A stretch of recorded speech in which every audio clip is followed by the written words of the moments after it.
예, 목요일 묵상의 시간입니다. 하나님은 사람이 멸망에 이르기까지 구경만 하는 분이 아니다. 하나님은 사람이 멸망에 이르기까지 구경만 하는 분이 아니다. 자, 이런 제목으로 오늘 묵상 또 나누겠습니다. 자, 어제 우리는 시드기야 왕이 우유부단하게 시대와 풍조 또 사람들의 말과 보이는 현상에 의해 흔들거리고 있음에도 그 백성을 향한 바른 회복의 길을 여시려고 하는 하나님의 마음을 우리가 보았습니다. 오직 하나님만이 참된 구원의 길이 되시고 수많은 인간들의 욕심들이 만들어 놓은 뒤죽박죽돼서 회생 불가능한 이 세상을 다시 바르게 잡을 수 있는데, 그래서 하나님은 주변의 상황과 환경이 아니라 오직 주님만 바라보라 하시는데, 이 시드기야 왕은 그 백성들이 여전히 주변의 사람들 상황들을 보면서 흔들리고 있었죠. 하나님은 시내산에서 그 백성들과 언약을 맺으시고 난 후 지금 이 시기를 따지면 860년이 지나도 하나님이 인도하시는 길이 아니라 자기 만족과 유익을 위한 일을 걸으며 이제는 도저히 어떻게 회생이 불가능한 이 언약의 나라를 결국 바벨론으로 다 옮기셨다가 마치 다시 새롭게 시작하는 것처럼 회복하실 거라고 말씀해 주시는데, 이 시드기야를 비롯한 신하들은 끝까지 그런 회복의 길로 가려고 하지 않고 어떻게 해서든 이 위기를 모면하기를 바라는 그런 우유부단하고 무지몽매한 행동, 그러니까 욕심과 기득권을 지키고자 욕심대로 가고자 하는 그 길을 고집하고 있었죠. 자, 그래서 계속해서 38장을 보면 예레미야가 그런 분위기 속에 진흙구덩이에 던져지는 일이 발생합니다. 그러니까 예레미야는 계속해서 너희는 이게 잡혀가야 된다, 항복해야 된다, 투항해야 된다 이렇게 외치니까 결국 자기 있는 거 다 뺏긴다는 거 아니에요. 그러니까 그 방백들이 시드기야 왕에게, 이게 너무 듣기 싫으니까 시드기야 왕에게 예레미야 이런 거 죽여야 된다, 왜 자꾸 저런 소리에게 냅두냐. 이래서 이 시드기야 왕이 그럼 니네 마음대로 해라 이렇게 되는 거예요. 그래서 이 사람들이 이제 예레미야를 그 죽음의 구덩이 같은 데다 확 집어 던져보지, 물도 없었고 진창뿐인 거기다가 확 집어 던져 쳐 넣은 거예요. 그러니까 보세요. 하나님 말씀을 그대로 전한 예레미야, 순종하는 예레미야가 겪고 있는 현실이 어떻다라는 거예요.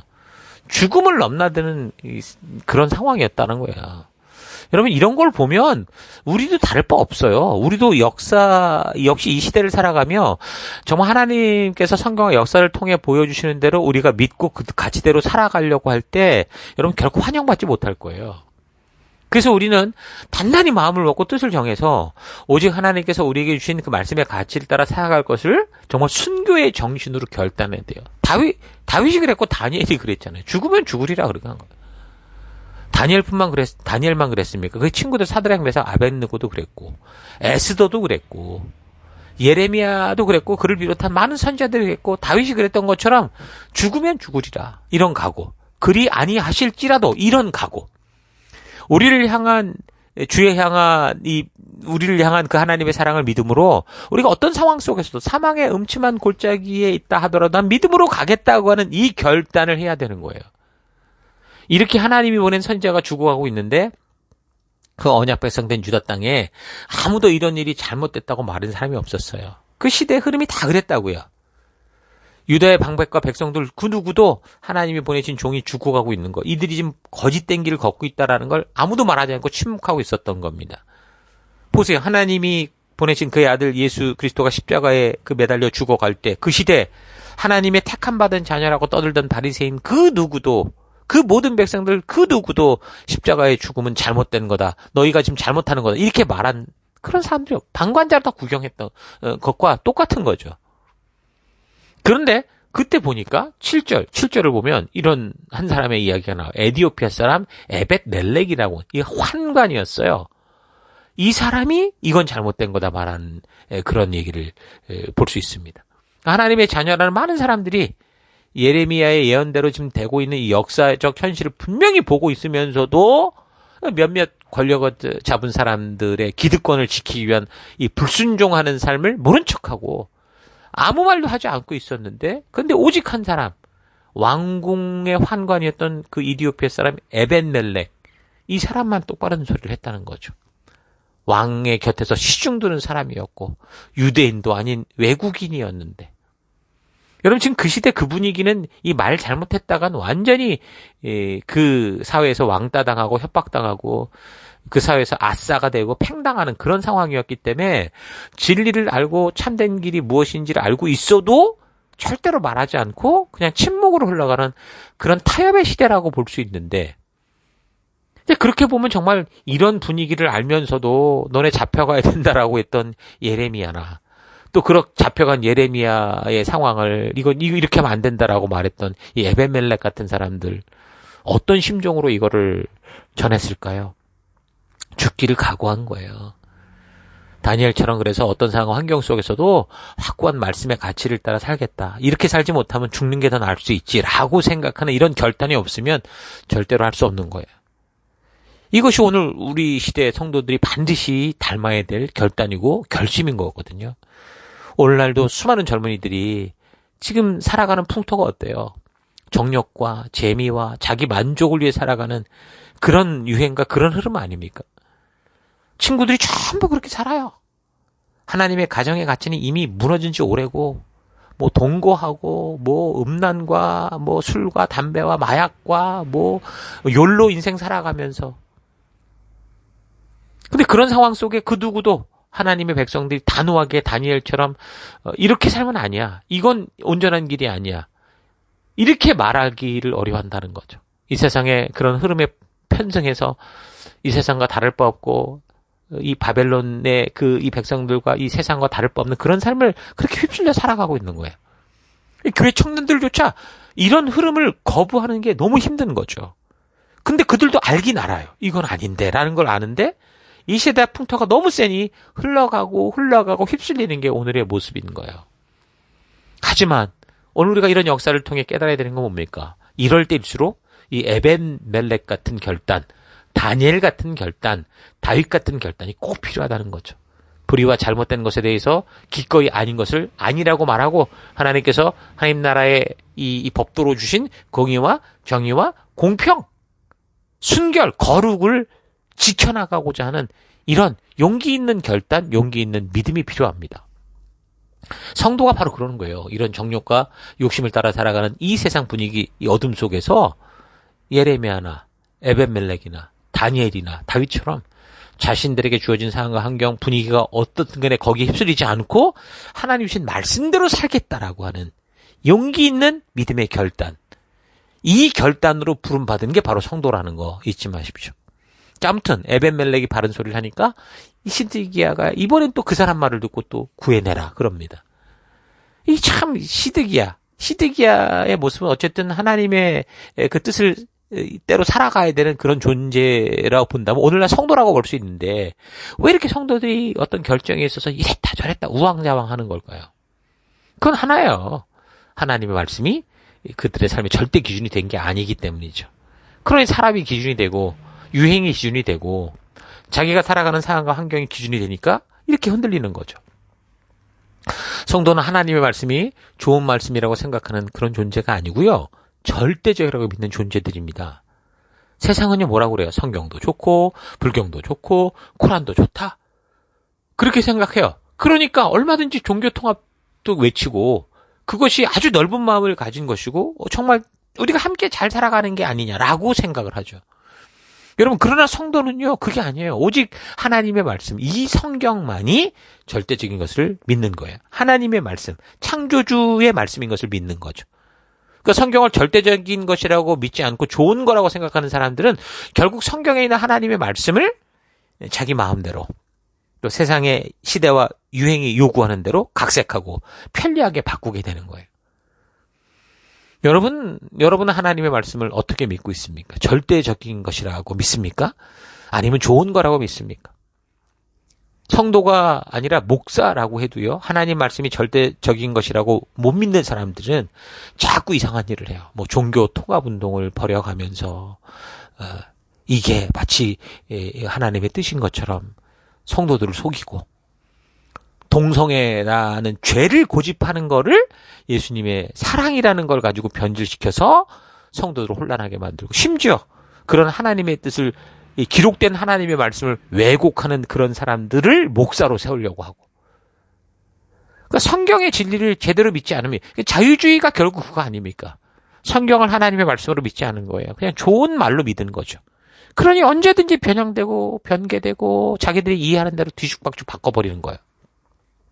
그래서 말씀을 바르게 알지 못하고 믿지 못하면 하나님의 말씀을 절대적인 것이고 유일한 이 세상의 기준이다라는 걸 믿지 못하면 그때부터는 이 하나님의 말씀이 성경이 코에 걸면 코걸이 귀에 걸면 귀걸이가 되고 만다는 거 잊지 마십시오. 시드기야 왕도 분명히 하나님의 존재를 알고 예레미야가 그 하나님의 뜻을 분명하게 전하고 있다는 것을 알고 있었기 때문에 이 환관이었던 에벳멜렉이 이러면 안 됩니다라고 말할 때 어떻게 또 반응을 보인 거 아닙니까?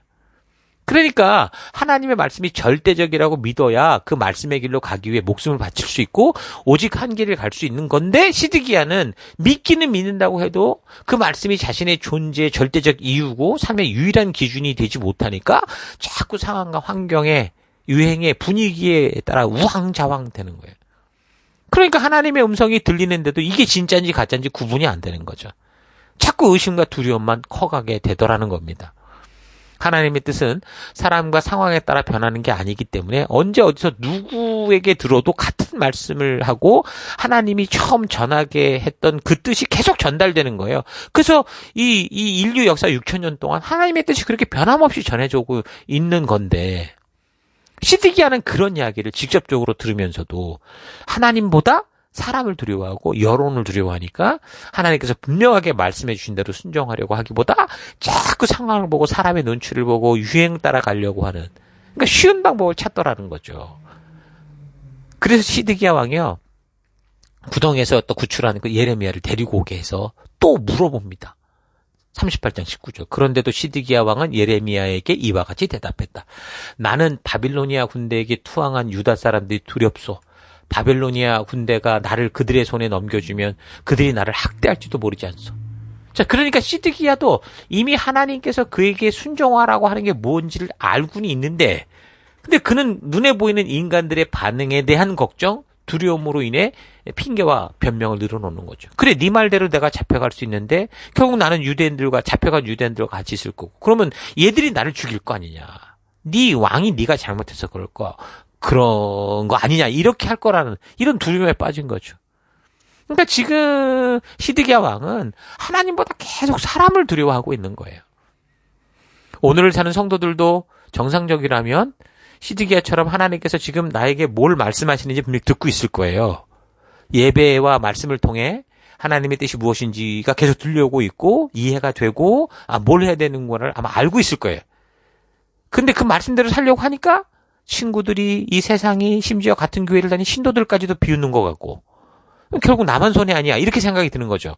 그러다 보니까 하나님의 말씀대로 순종함으로 요구되는 믿음에 대한 대가를 지불하려는 그런 진정한 삶이 아니라 두려움으로 다른 생각으로 가득 차서 자꾸 변명이 나오고 엉뚱한 핑계가 나오고 결론은 불순종으로 자기 욕심대로 그렇게 흘러가게 되는 겁니다.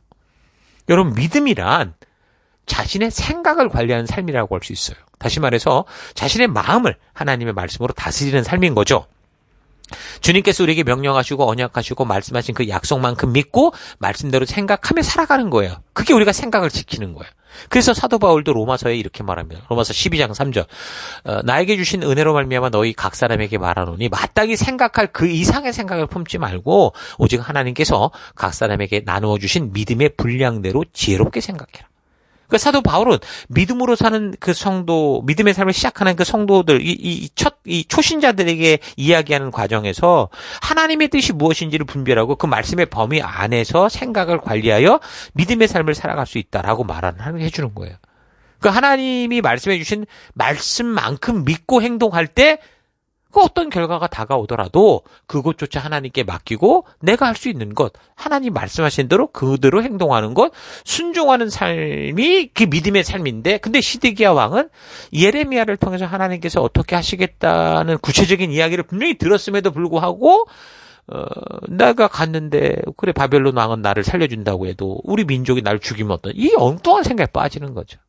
그러니까 사탄은 이렇게 자꾸 그 말씀을 들을 때 어떻게 막을 수가 없어요. 성도들이 듣는 하나님의 말씀을 자기가 막을 수 없으니까 자꾸 거짓말을 갖다 엉뚱한 씨앗을 뿌리는 거죠. 하나님은 말씀하셨는데 이게 아니면 어떻게 해요? 저게면 어떻게 자꾸 이렇게 이상한 생각을 하게 하는 거예요.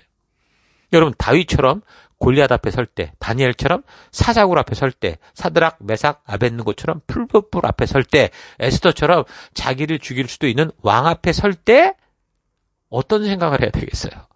믿음의 분량만큼, 내가 순종할 수 있을 만큼, 다시 말하면 하나님이 말씀하신 만큼 생각하는 게 중요한 거예요.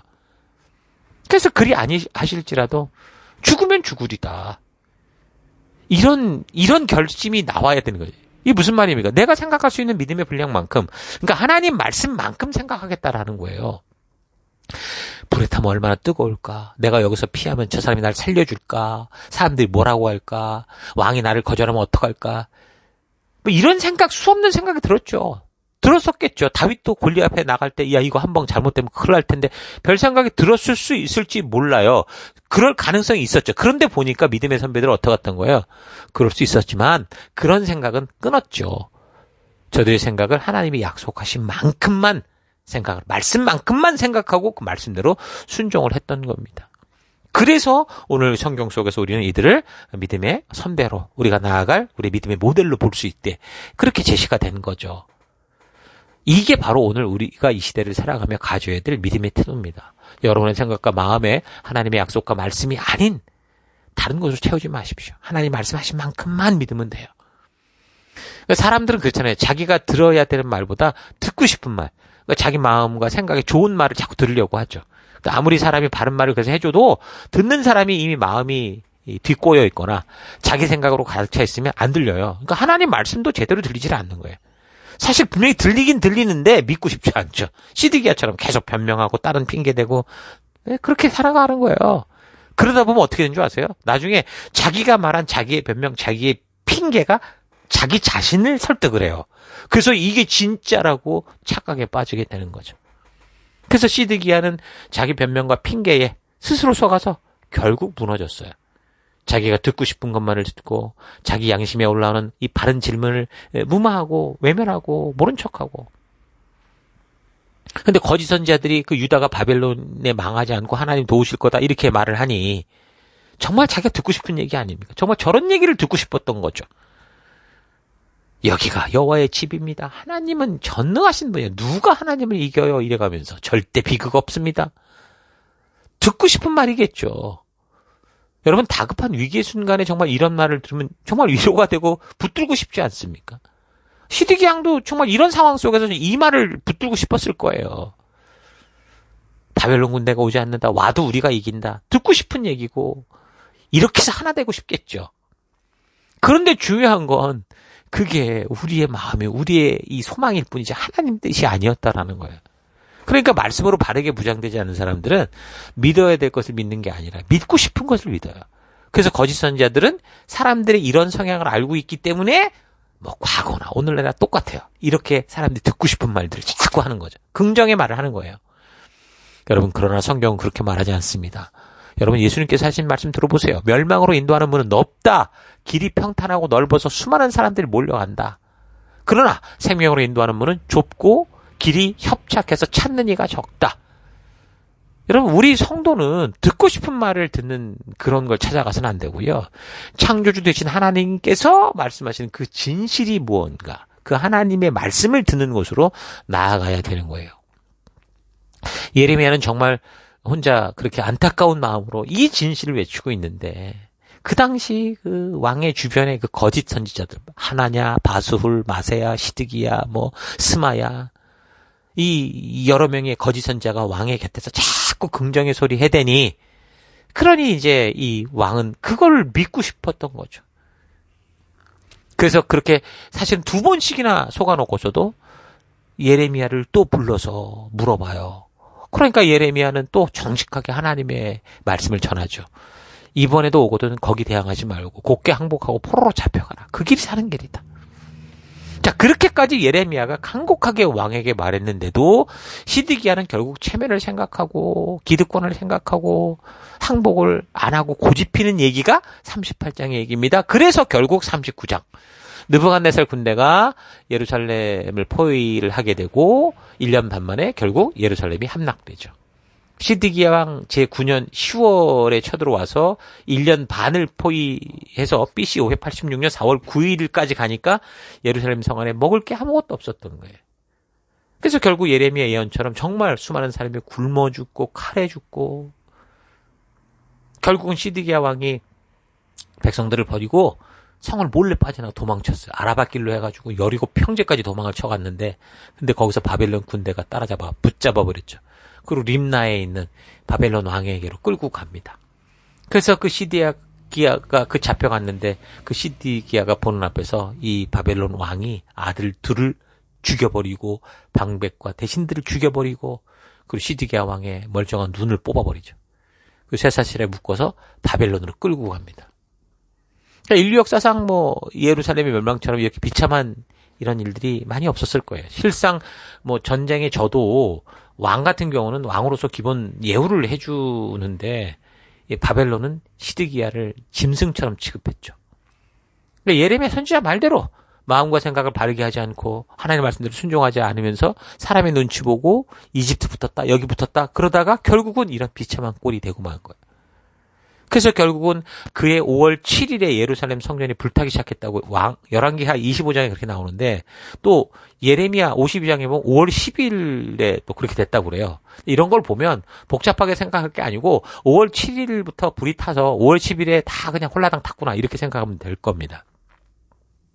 아무튼 이런 시기에 이런 와중에 예레미야도 잡혔었거든요. 근데 이 느부갓네살 왕이 그 시위대장 장군 느부사라단에게 예레미야는 해치지 말고 그냥 둬라. 그렇게 이제 얘기를 하는. 그게 이제 39장에 쭉 나오는 얘기입니다. 자, 여러분 무엇이 진정한 구원이고 뭐 참된 길인지 나는 무슨 말을 들어야 되고 어떻게 그 하나님의 뜻인지를 알게 될지 여러분 좀 깊이 생각해 볼 수 있기를 바랍니다.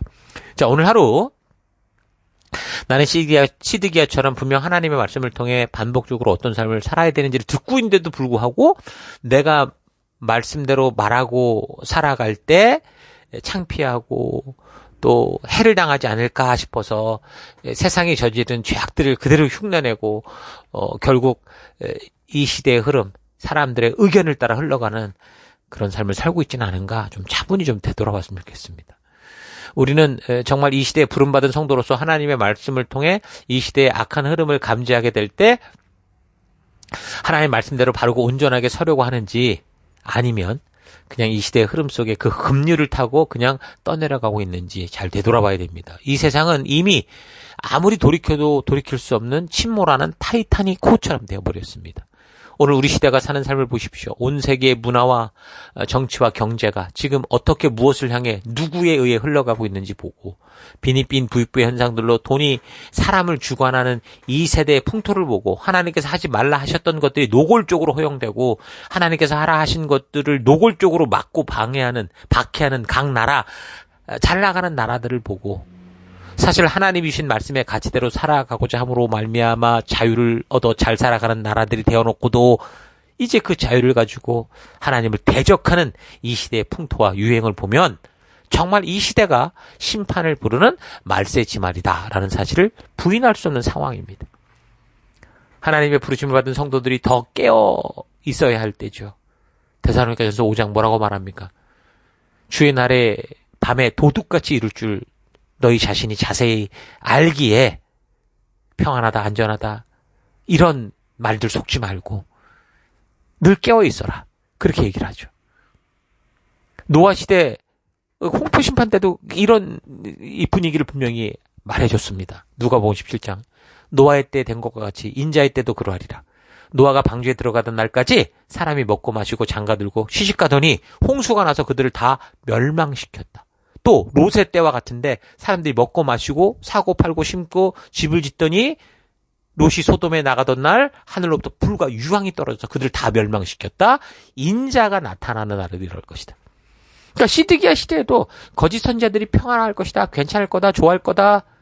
하나님이 예루살렘의 주인이시니 반드시 하나님이 회복할 거다 외치는 이 거짓말을 믿고 스스로 안심하다가 결국 바빌론에 의해 역사에도 없는 잔인무도한 짓밟힘을 당하고 말았죠. 왜 그런 결과들이 임하게 되는지 잊지 마십시다. 하나님의 말씀과 역사를 통해 바르게 깨어서 하나님의 말씀으로 우리 삶의 굳건한 가치를 삼지 않으면 우리도 시드기야 시대처럼 노아 시대처럼 소돔과 고모라 땅처럼 그렇게 호련히 심판의 칼로 망하게 될 겁니다. 하나님은 우리가 멸망에 이르기까지 구경만 하는 분이 아니라 수도 없이 끝도 없이 바른 길로 돌아오라고 우리를 인도하며 이끄시는 분이 있는 걸 잊지 마십시오. 자, 그러므로 우리 주님의 주님을 맞이하는 그날이 슬픔과 두려움이 아니라 아멘 주 예수여 어서 오시옵소서라고 외치면서 찬양할 수 있는 그런 기쁨의 날이 될 수 있도록 살아가는 여러분과 제가 되기를 주의 이름으로 축원합니다. 자, 오늘 하루도 힘내십시오. 잠시 기도하겠습니다. 하나님, 예수를 믿노라, 교회를 다니노라 하면서도 하나님 말씀의 가치관으로 확고히 무장된 새로운 피조물된 삶을 살지 않고 마치 겉에만 허옇게 칠한 모습으로 그렇게 살아왔던 것 회개합니다. 하나님은 사랑이셔서 분명히 끝까지 우리를 포기하지 않고 돌아와 회복할 수 있는 길을 열어두시는 분임을 잊지 않고 내가 지금 어떤 최악의 삶을 살고 있다고 하더라도 기꺼이 나의 욕심과 내 생각대로 하고 싶은 욕망들을 버리고 주께로 속히 돌아서는 내가 되길 원합니다. 확고한 말씀의 가치관으로 무장되지 않으면 믿어야 할 게 아니라 믿고 싶은 것을 믿게 되는 약한 존재라는 거 기억하고 주님의 말씀을 바르고 빠르게 알아서 온전한 하나님 나라 백성다운 삶을 살아가는 내가 되기를 원합니다. 하나님의 변치 않는 그 열심, 우리가 정말 우리를 끝까지 포기하지 않는 이 하나님의 귀한 마음 잊지 않고 우리가 정말 그런 믿음의 길을 또 걸어낼 수 있는 믿음의 용기를 가지고 이 하루 걸어가기 원합니다. 그 길로 이끄시고 인도하신 하나님 감사드리고 예수님 이름으로 기도했습니다. 아멘.